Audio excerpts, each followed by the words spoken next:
What do you see coming up on the horizon as possible market catalysts? Well, there's certainly catalysts that people should be thinking about, if not necessarily reacting to. I guess first and foremost in people's mind is what President Trump is going to do about the Fed. Not only does he have to decide whether to reappoint Chairperson Yellen or go with a new candidate. There are also some open Fed governorships that he can appoint. So I think you have a really dynamic situation there at the Fed, and the president has indicated that he'd like to make an announcement sooner rather than later, first week of November. That could actually be some really interesting market-moving news. It had seemed that Yellen was not in the running. Now maybe she is. Was it John Taylor? Was it Powell? And I think actually you could really devise a range of possibilities coming out of that, and that becomes very hard to model. One wild card in this whole thing is you haven't heard me mention Gary Cohn until now. And some people may wonder whether if he's completely passed over for the job, how long does he stick around?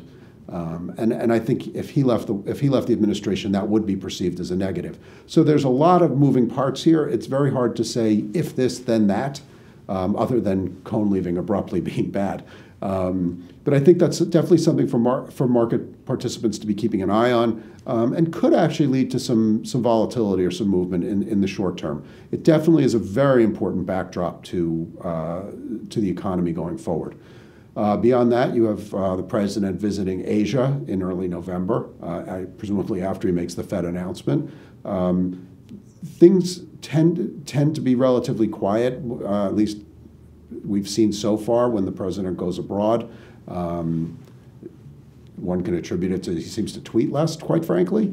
But there's definitely some stuff to watch out for. And then another question would be what emanates out of North Korea as you have a U.S. president basically in the region. So there's definitely some stuff to keep an eye on there. The Bank of England meets shortly after our Fed meeting in November. People are concerned about whether the Bank of England will raise rates as they have indicated. If they fail to do so, as is widely expected, then you could see a real decline in the level of the pound versus other currencies. So for currency traders, that's something to keep an eye on. And I guess the biggest backdrops of all are the budget and the tax proposals. There are various people who are saying they'll get tax done by the end of the year. Other commentary says that's very optimistic of a time frame. The one thing that the tax discussion has tended to be, I wish I could take credit for it. Someone described it as sort of the big carrot held out in front of a horse, then the horse being the market. And the market just keeps following that carrot without actually ever getting there. I think that's a very apt analogy right now because I think you can always provide a positive backdrop to basically any market activity by saying, well, they'll cut taxes. It also provides a disincentive to sell because if you think there might be some tax relief on the horizon, you would rather postpone any selling decisions until your tax ramifications are clearer, particularly if you think they're going to get more favorable. So those are two elements to it.